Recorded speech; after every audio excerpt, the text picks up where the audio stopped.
여러분, 이 땅에 하나님의 뜻이, 가장 중요한 하나님의 뜻이 정치가들을 통해서 이루어지는 것도 아니고요, 아주 부자, 경제를 움직이는 사람을 통해서 이루어지는 것도 아니고, 하나님을 아는 저와 여러분을 축을 통해서 하나님의 뜻이 이루어진다는 것을 알면은 우리는 이 세상에서 리플레이스 할 수 없는 사람입니다.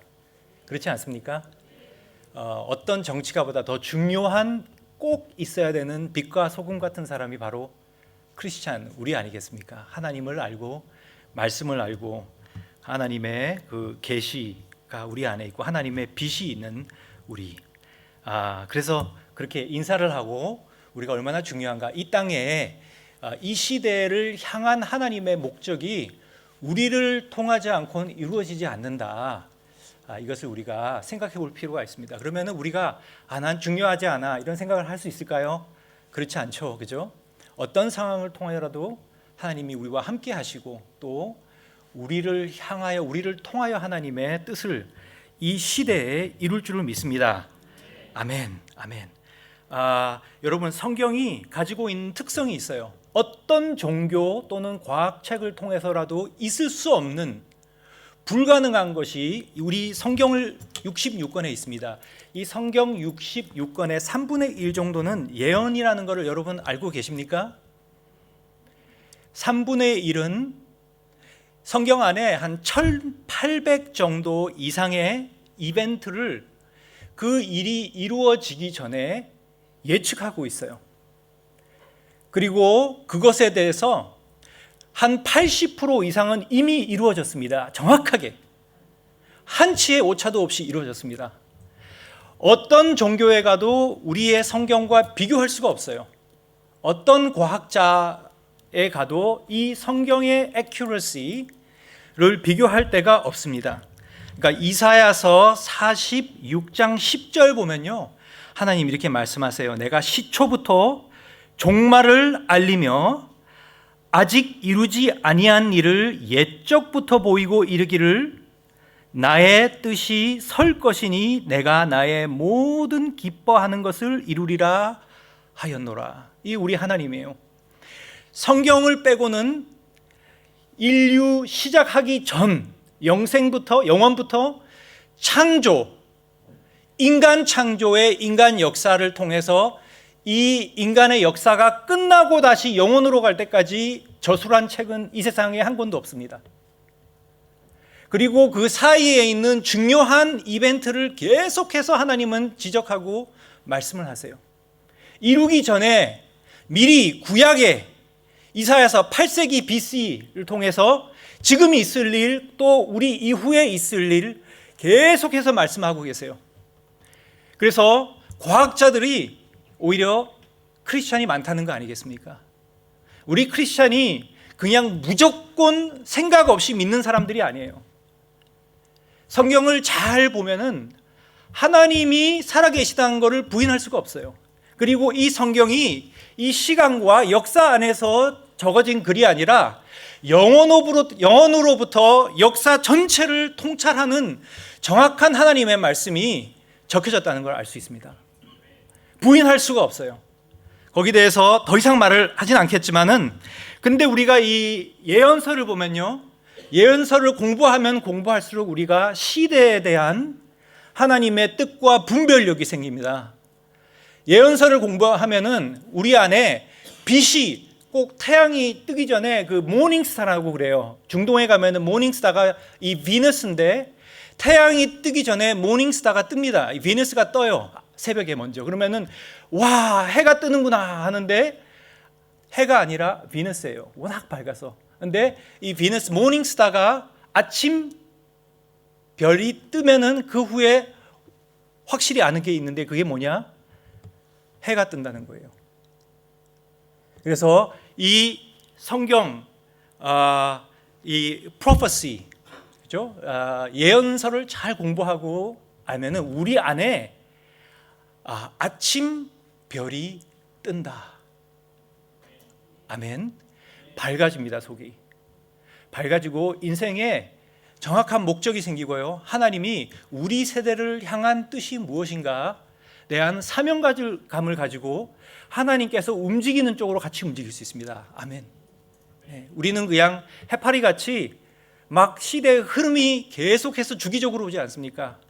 그렇게 그냥 왔다 갔다 이렇게 하는 게 아니라 하나님이 움직이는, 성령께서 움직이는 방향으로 같이 움직여야 됩니다.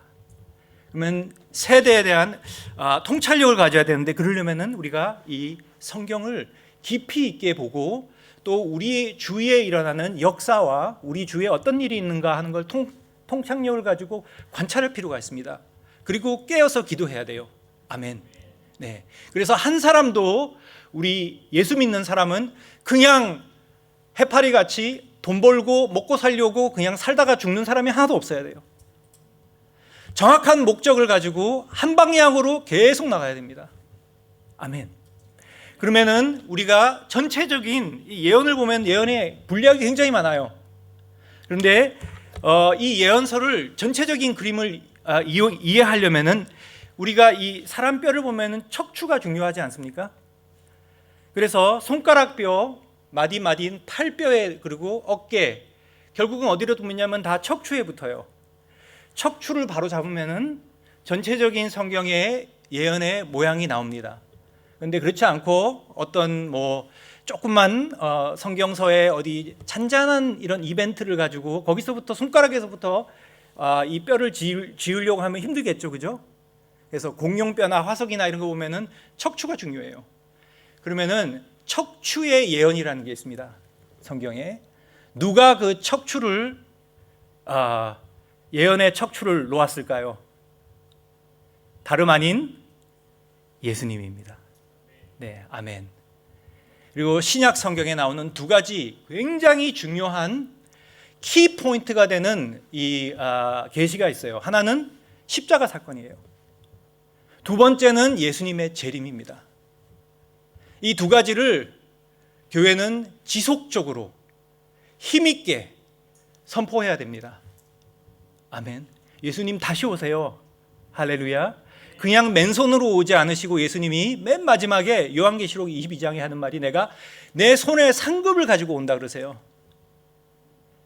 그냥 맨손으로 우리를 구원해서 하얀 티셔츠 입혀가지고 천국에서 그냥 띵까띵까 노래하려고 오시는 게 아니라 상금을 가지고 오세요.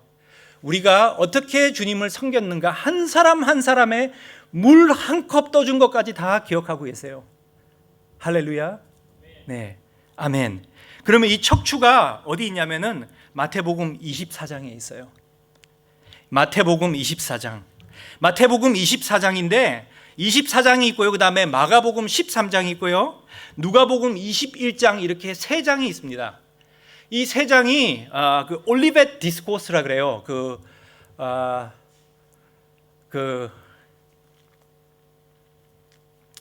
제가 지금 죄송합니다. 한국말이 생각이 안 나네요. 그냥 넘어가겠습니다. 생각이 안 나니까.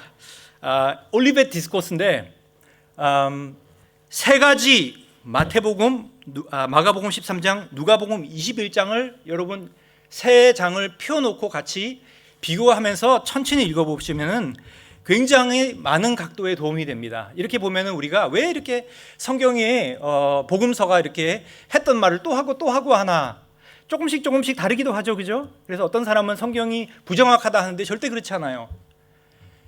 제가 이렇게 보면 카메라가 있지 않습니까? 저를 중간으로 바라보는 카메라가 있고 옆에서 찍는 카메라가 있어요. 옆에서 찍는 카메라가 있고 앵글이 다 다르잖아요. 그런 거예요. 예수님께서 제자들에게 종말에 대해서 말씀하셨는데 이거를 세 가지의 다른 카메라로 앵글을 잡아서 우리가 전체적인 그림을 보면은 주님께서 마지막 종말에 대한 확실한 그림을 우리가 그릴 수 있어요. 이게 모든 크리스찬들이 알고 있어야 됩니다. 아멘. 네. 그래서 마태복음 24장 보면은 1절, 2절 한번 우리가 같이 읽어볼까요? 예수께서 성전에서 나와서 가실 때 제자들이 성전 건물을 가리켜 보이려고 나오니 대답하여 이르시되 너희가 이 모든 것을 보지 못하느냐? 내가 진실로 너희에게 이르느니 돌 하나도 돌 위에 남지 않고 다 무너뜨려 지리라. 여러분, 유대인들이 가지고 있는 이 성전에 대한 프라이드는 대단했어요. 모든 이 대형 교회라든지 이 어떤 좋은 프라이드가 있지 않습니까? 우리 교회 좋은 교회. 그런데 성전에 대한 이 프라이드는 대단했어요. 그 헤롯이 지은 성전은 솔로몬이 지은 성전보다 훨씬 컸어요.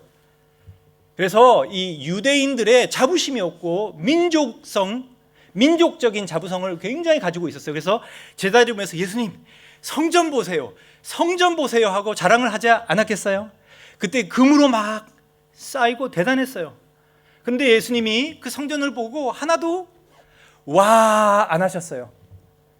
지나가면서 한마디 하는 게 이 성전에 진실로 내가 이르느니 돌 위에 돌 하나도 있지 않고 다 무너진다 그러셨어요. 그리고 그냥 지나가셨어요. 그러면 이 성전에서 내려와서 오른쪽으로 가면요, 그 멀시 게이트라는 데가 있어요. 그래서 내려오면은 키드론 밸리가 있고, 키드론 밸리에서 동쪽으로 이렇게 올라가면 감람산이 있습니다. 올리베 디스코스가 감람산에서 주님께서 대화하신 거예요. 그러면 쭉 올라가다 보면은 그 반 정도, 허리 정도 올라가면은 거기서 성 전체가 보여요. 예루살렘 성전이 다 보입니다. 거기까지 갔는데 제자들이 그 충격, 주님께서 성전의 돌 위에 돌 하나도 남지 않고 다 쓸어버린다는 그 말씀이 충격이 대단했어요. 그래서 제자들이 예수님께 나서 예수님 물어봐요. 도대체 언제 이런 일이 있겠습니까? 그리고 세상의 말세의 징조가 무엇이고 예수님께서 다시 재림하시는 징조가 무엇입니까? 이것을 제자들이 생각하기는 성전이 무너지고 세상이 계속 지속된다는 것을 상상할 수가 없었어요. 성전이 무너진다는 것은 곧 종말을 의미하는 거였어요. 제자들에게는. 제자들은 물어볼 때는 자기는 한 질문을 한 거예요. 한 질문을 세 가지로 했어요. 같은 말인 줄 알고 성전이 무너지는 징조가 무엇이고, 그 다음에 마지막 날의 징조가 무엇이고, 예수님께서 재림하는 징조가 무엇입니까? 다 하나라고 생각했어요. 그리고 예수님께서 돌아오신다는 말을 성경에 보면 이 파루시아라고 그래요. 헬라어로 보면은 이거는 왕실의 방문을 말하는 거예요. 예수님께서 왕으로서 와서 주님의 나라, 하나님의 나라를 건설하시는 때가 언제입니까? 그래서 파루시아라는 말이 오면 항상 재림을 말합니다. 네, 특별 용어예요. 그런데 우리가 역사적으로 알고 있죠? 예루살렘 그 궁전이 언제 무너졌죠? 70년도, 주후 70년도 무너졌는데 정말 돌 위에 돌 하나도 남지 않고 다 무너졌어요. 제가 한 10년 전에 이스라엘을 방문했는데 거기 가보면은요, 그 옛날 그 길에 위에 돌이 키만한 게 하나가 떨어져 있어요. 다른 건 다 쓸어가지고 없고, 어디 그러냐면은 그 성전 위에 있던 그 베이스에서 그 돌 하나 남은 것까지 밀었어요, 밑으로. 그래서 그게 밑에 길에 있는 그 페이브먼트를 깨고 그 돌 하나가 아직도 조용히 예수님의 말씀의 예언의 성취를 조용히 위트너스 하고 있는 거예요. 그 돌 하나 남았어요. 왜냐하면 그 성전에 각 사이사이에 금, 은 이런 것들이 너무 많아서 로마 병정들이 그걸 다 뜯어간다고 하나도 남기지 않고 정말 예수님 말씀대로 돌 위에 하나 돌 남기지 않고 다 쓸어버린 거예요. 근데 주후 70년에 성전은 무너지고 역사는 계속 이어져 갔죠. 예수님이 아직까지 오지 않으셨습니다. 네. 그래서 주님께서는 이 질문을 두 개로 갈라서, 예수님은 하나님이시고 또 완벽한 예언 선지자시기 때문에 예수님은 제자들이 모르고 한 질문을 정확하게 나누어서 대답해 주십니다. 그래서 누가복음 21장 20절에서 24절까지 보면요, 언제 성전이 무너지는가에 대해서 말씀하고 있습니다. 누가복음 21장 21절 보면 너희가 예루살렘이 군대들에게 애워싸이는 것을 보거든 그 멸망이 가까운 줄을 알라. 그때 유대에 있는 자들은 산으로 도망갈 것이며 성내에 있는 자들은 나갈 것이며 촌에 있는 자들은 그리로 들어가지 말지어다. 이 날들은 기록된 모든 것을 이루는 징벌의 날이니라. 그날에 아이벤 자들과 젖먹이는 자들에게 화 있을지니 이는 땅에 큰 환난과 이 백성에게 진노가 있겠음이로라. 그들이 칼날에 죽임을 당하며 모든 이방에 사로잡혀 가겠고 예루살렘은 이방인의 때가 차기까지 이방인들에게 밟히리라. 이 예언이 그대로 적중됐죠. 주후 67에서 66에서 67 7년 사이 이 베스팔시아라는 이 장군이 예루살렘을 에워쌌어요. 무너뜨리려고, 그리고 박살시키려고 에워쌌습니다. 이게 70년도에 타이투스라는 장군에 의하여 성이 함락되고 그 다음에 성전이 무너졌는데요. 이게 바로 예수님께서 십자가에 못 박혀 돌아가신 정확한 40년 후입니다. 어떤 기록자들은 그 주까지 40년 주까지 같아 그러는데 정확하게 그런지는 잘 모르겠습니다.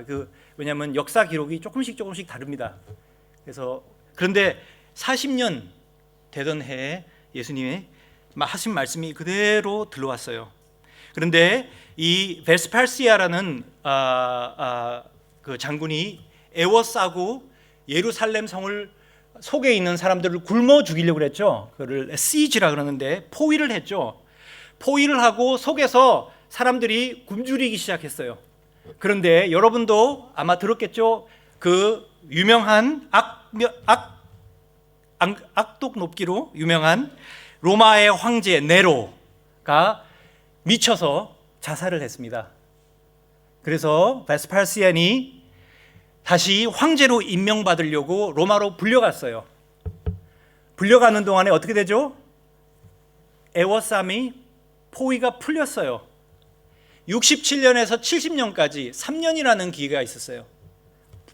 그때 예수님 정말 선지자고 하나님의 아들의 말씀이다고 믿은 40년 후에 예수님의 예언의 말씀을 기억한 유대인들, 믿는 자들은 그 말씀을 기억하고 어떻게 했을까요?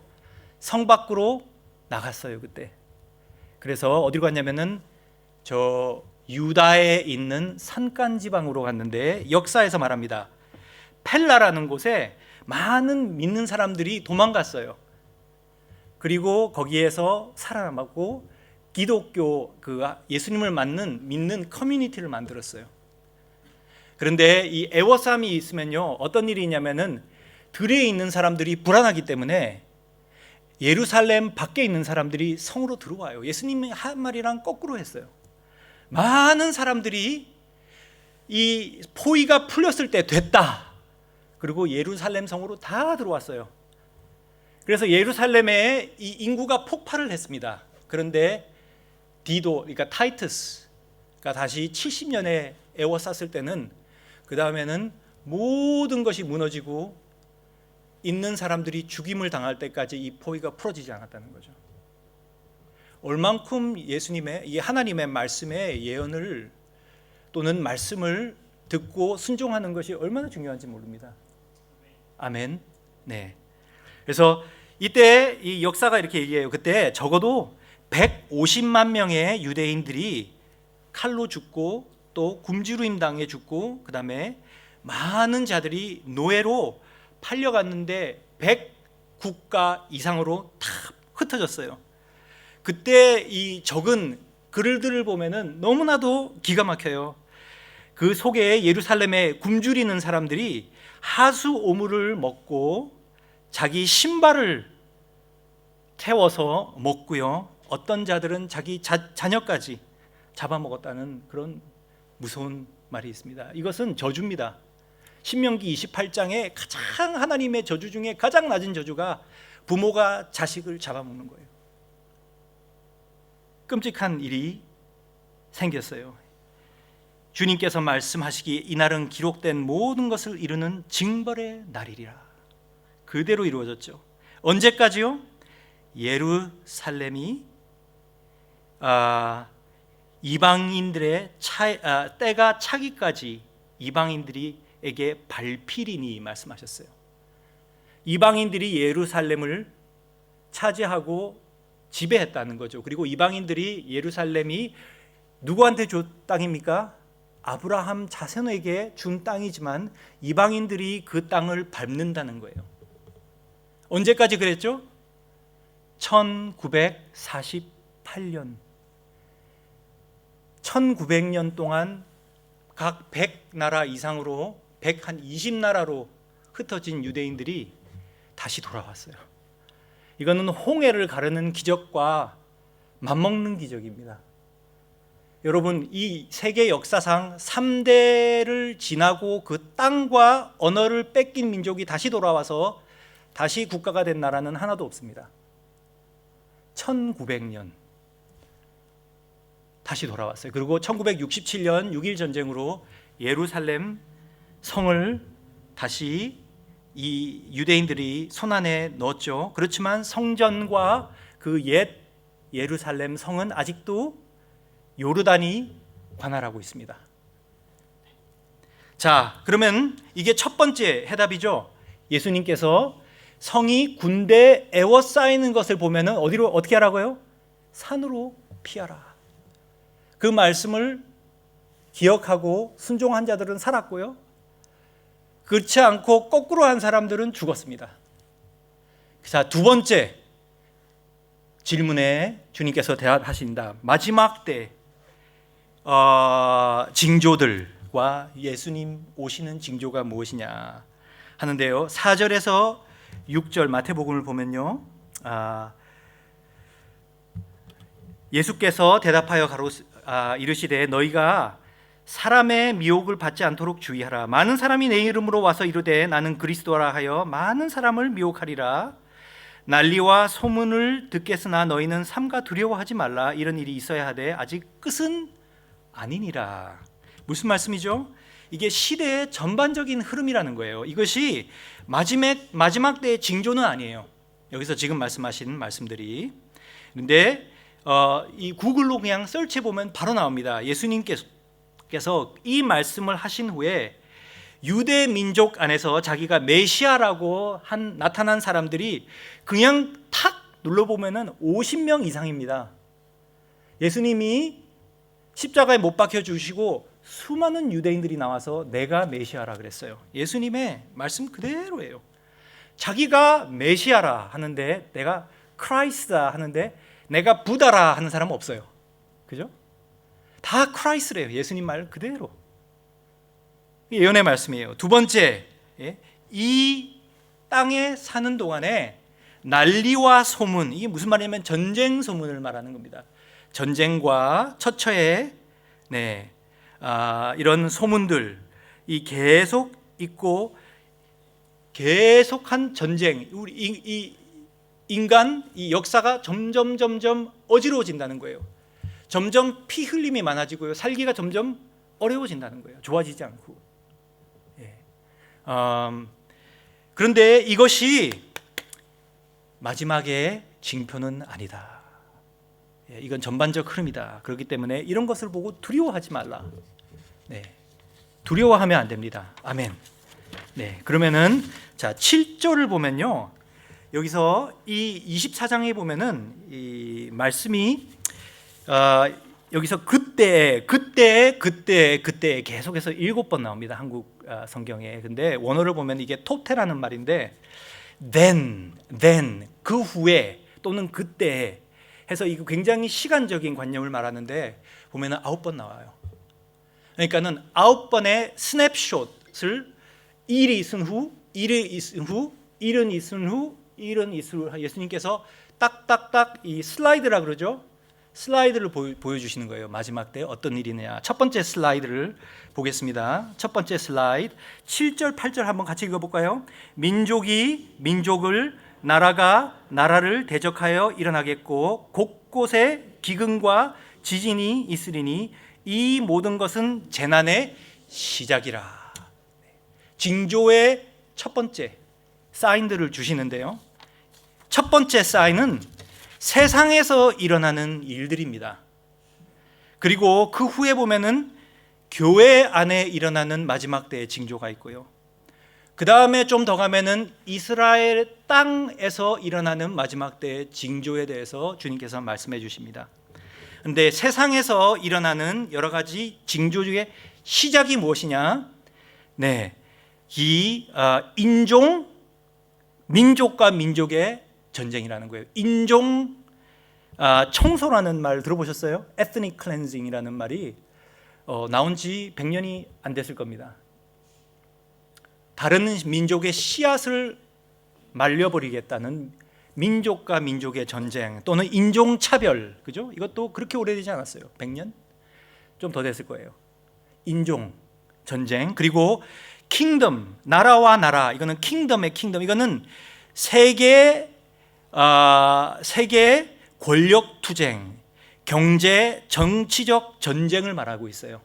그래서 지금도 이 굉장히 권력 싸움이 강하게 일어나고 있죠. 러시아, 그 다음에 중국, 중동이 여태까지 세계 2차 대전 이후로 세계의 정권을, 경제권을 가지고 있던 미국, 유럽, 영국, 또 우리 호주, 캐나다, 뉴질랜드를 포함하죠.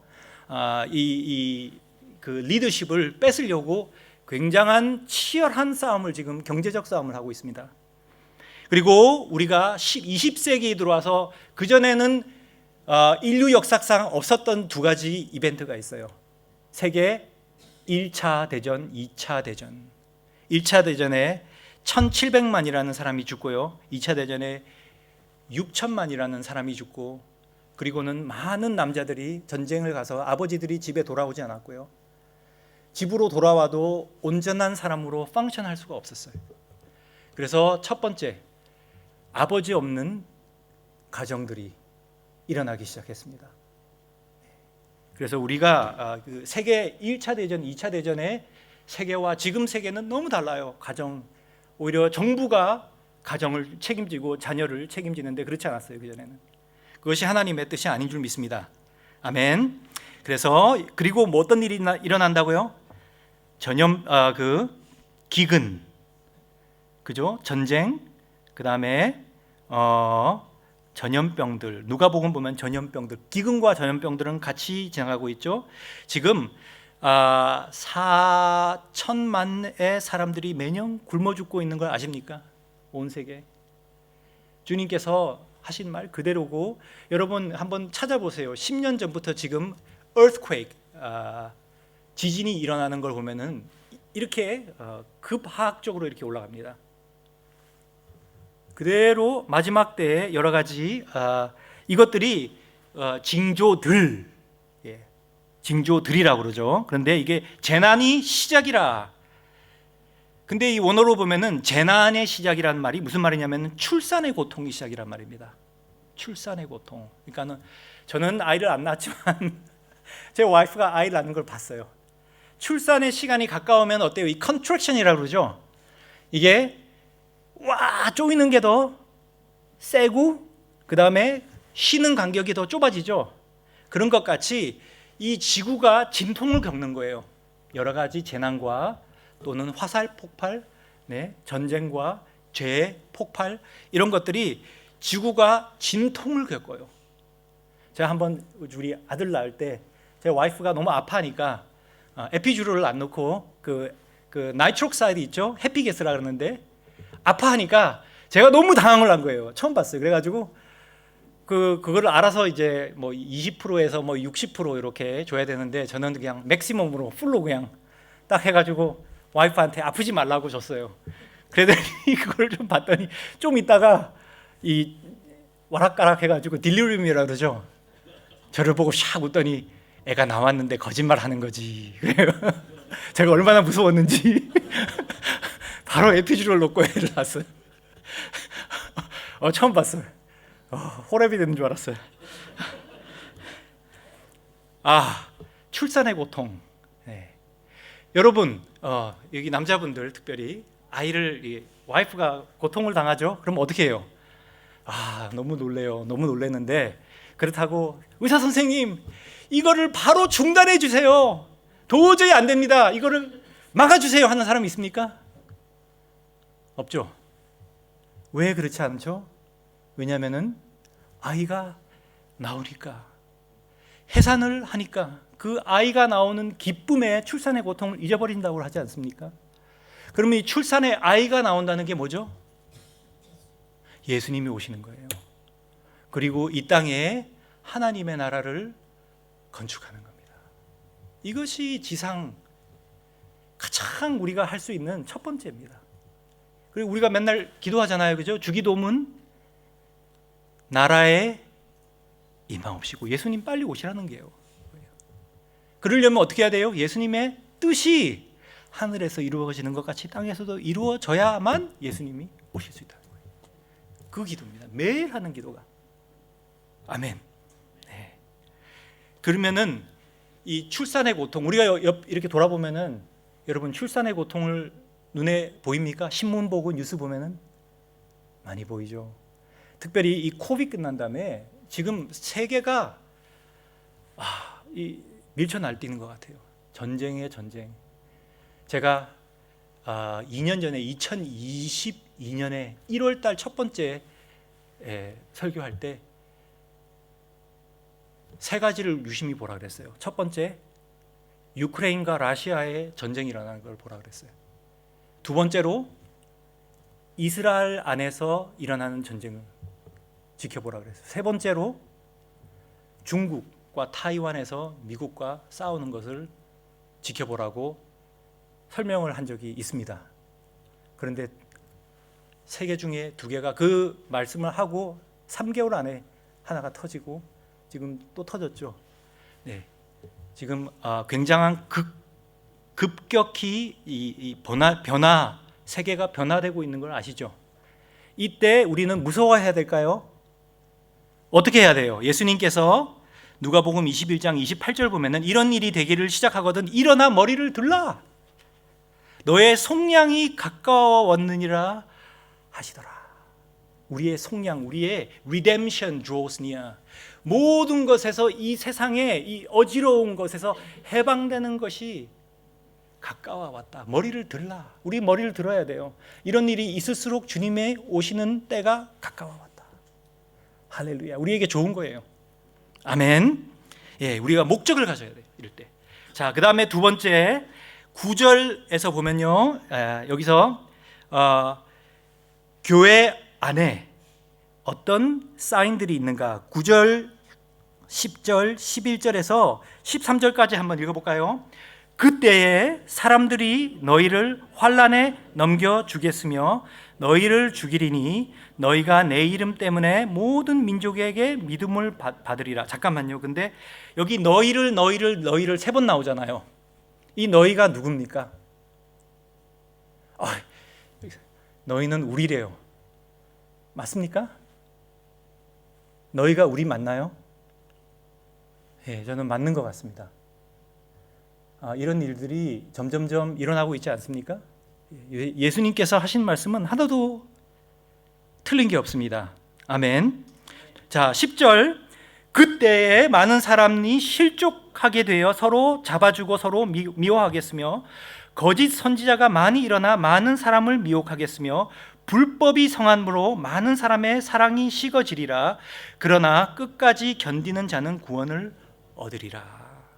세 번 나오는데 11절에도 이 토테, 된, 그때라는 말이 원래는 있어요. 근데 여기서 세 가지 사인이 뭐냐? 교회에 있는 프레셔, 우리 교회 안에 어려움이 있다는 거예요. 세상에서 어려움이 있는 것 같이 마지막 때는 예수님이 뭐라 했어요? 추수기라 그랬어요. 그러니까는 사단 마귀가 가만히 추수하게 가만 놔두겠어요, 교회를? 안 그렇죠? 잡아 흔들기 시작한다는 거예요. 그리고 예수님도 온전한 추수를 위해서 교회를 씻으세요. 정화시키세요. 그렇기 때문에 정신을 바짝 차려야 된다는 거예요. 바짝 차려야 되는데 첫 번째는 뭐예요? external pressure, 핍박이 온다는 겁니다. 여태까지 2차 세전 끝나고 미국, 영국 이렇게 서양 나라들은 그죠? 그 기독교 국가라고 했어요. 그런데 지금 기독교 국가라고 할 수 있습니까? 하나님 말씀은 다 갖다 버리려고 그래요. 남자가 여자가 되고 여자가 남자가 되고 아이들은 다 낙태해서 죽이고 이것을 앞장서서 하는 나라가 서양 나라입니다 지금.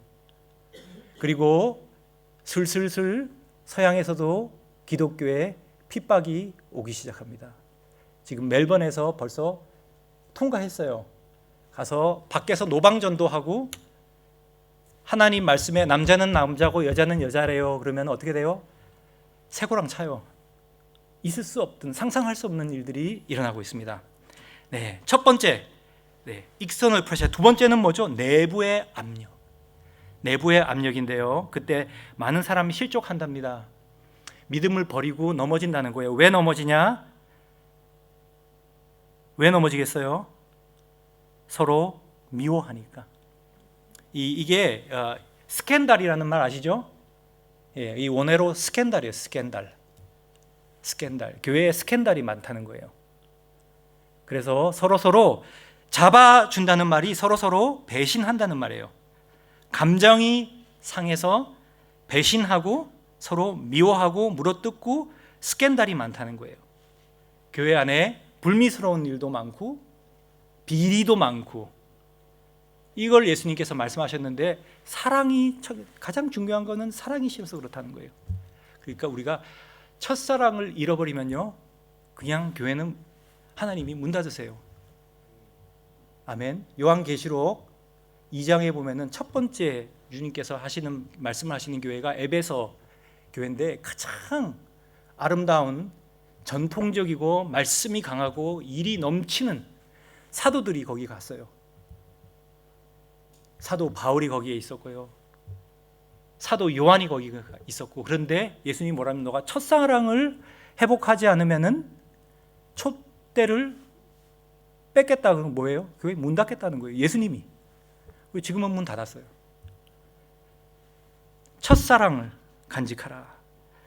서로 우리가 unoffendable heart.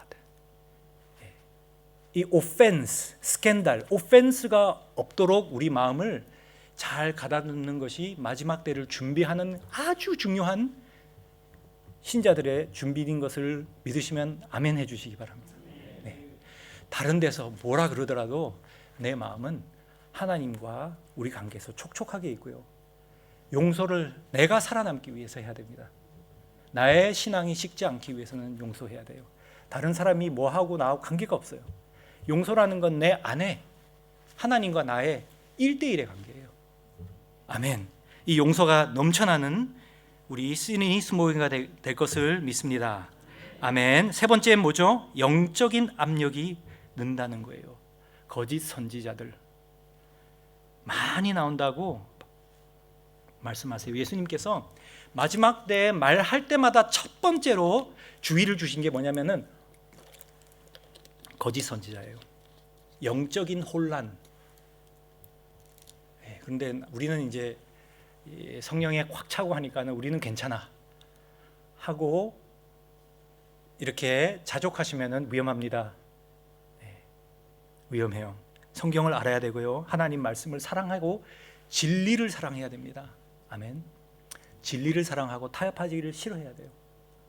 그래야만 말씀 위에 쓸 수 있습니다. 아멘. 지금 베를린에 가면요, 기도의 집이라고 그러는데 하나의 집이라고 그래요. The House of Prayer, House of One 그래요. House of One 그러는데, 여기에 기독교와 이슬람과 유대교가 한 빌딩에서 같은 하나님을 섬긴다고 모여서 같이 예배를 본다는 거예요. 알고 계세요? 굉장히 빠르게 퍼지기 시작합니다. 이게 영적인 미혹하는 영이에요. 이슬람과 기독교와 유대교가 사실 다 같은 구약 성경의 베이스를 가지고 있는데, 이 세 종교를 합치는데 가로막고 있는 한 분이 있습니다. 누굴까요? 예수님이에요. 예수님만 빠지면 괜찮아요. 우리는 다 하나님의 자녀라 할 수 있어요. 아브라함을 아버지로 두었나이다. 우리는 예수님을 하나님의 아들로 받아들이기 때문에 결국 타협할 수 없습니다. 아까 이렇게 들어오는데 우리 목사님께서 저에게 말씀하시다, 하나님의 이름으로 구원받는 게 아니라 예수 그리스도의 이름으로 구원받는. 맞아요. 맞습니다. 하나님이라고 한 데는 많아요. 그런데 아들을 알지 않으면 절대로 하나님을 알 수 없습니다. 아들이 완벽한 하나님의 형상이고 실체십니다. 아들을 알지 않고 아버지를 안다는 것은 거짓말이에요. 있을 수 없는 일입니다. 아멘. 그래서 끝까지 견디는 자는 구원을 얻으리라. 여러분 준비하십니까? 바짝 깨어 있습니까? 그냥 나는 20년 전에 와서 기도했으니까 괜찮아 하는 그런 해이한 신앙 생활이 위험하다는 거예요. 마지막 때. 네. 아멘. 자, 그 네 번째, 오늘 여기까지만 거의 하고 끝나야 될 것 같습니다. 네 번째, 여기서 여태까지 사인을 많이 주셨는데 여태까지는 다 사인들, 그런데 여기에 the sign, 예수님께서 재림하시는 확고한 하나의 사인, 해답을 주셨습니다. 이게 14절인데 우리 큰 소리로 한번 같이 읽어봅시다. 이 천국 복음이 모든 민족에게 증언되기 위하여 온 세상에 전파되리니 그제야 끝이 오리라. 한 번 더. 이 천국 복음이 모든 민족에게 증언되기 위하여 온 세상에 전파되리니 그제야 끝이 오리라. 확실한 질문에 주님께서는 확실한 답을 주셨어요. 거기까지 오는 여러 가지 사인을 주셨지만은 하나의 정확한 사인은 뭐냐? 천국 복음이 온 땅 끝까지 전파되어야 된다는 거예요.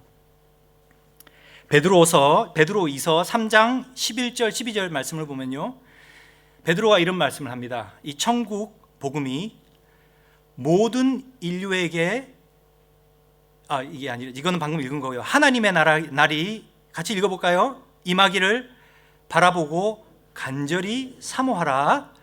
그날에 하늘에 불에 타서 풀어지고 물질이 뜨거운 불에 녹아지려니와 우리는 그의 약속대로 의가 있는 곳은 새 하늘과 새 땅을 바라보도다. 이 마지막 주님 오시면요, 여기에 있는 눈에 보이는 거, 우리가 가진 건 남는 거 하나도 없습니다. 다 잿더미예요. 그죠?